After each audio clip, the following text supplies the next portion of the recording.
तर मित्रांनो, तुम्ही बघू शकता ही रेल्वे लाईन चालली. रेल्वे सोबत टांग्यांची शर्यत झाली तर रेल्वे जिंकणार आहे, पण तीच रेल्वे जमिनीवर चालली तर टांग्याची. प्रत्येकाचा रस्ता आयुष्यात वेगळा आहे. बैलगाड्या शर्यतचे वेगवेगळे नियम आहे. जवळ बैलन घोडा शांत होत नाही तवर टांग्याला सुरुवात होत नाही. आणि त्याच्यात काय बैलगाडा लवकर शांत होत नव्हतं. आणि सर्वात आवड काम तर जे बैलगाडा चालवत त्यांचं राहतं. अनेक बैलगाड्या सोबत कम से कम 10-12 माणसं सोबत लागतात. आणि आत्ताच्या जमान्यात पैसे देऊन पण गर्दी मिळत नाही. इथं तर बिना पैशाची एवढी गर्दी आहे.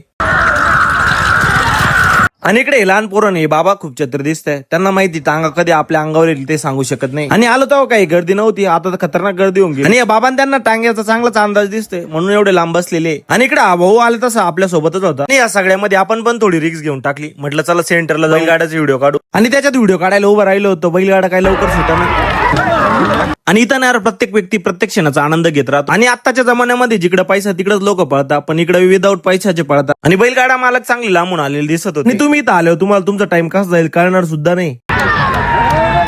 आणि इकडे भाऊचं काय वेगळी गडबड होती काय कळाना. आणि त्याच्यात लोकांनी बसायला चाऱ्याची वळी सुद्धा सोडली. आणि आपण टांगे जितके उंचावरून बघू तितकी बघायला मजा येते. आणि इकडे भाऊ आंघोळ करता करता टांगे बघायला आला होता काय. त्याच्यामुळेच म्हणलं टांग्यांचा नाद लय बेकार आहे. आणि इकडे ते टँकरवाले डायरेक्ट रस्त्यावर टँकर उभे करून टांगे बघत होते. टांग्यासमोर उभं राहणं जरा रिस्कीच काम.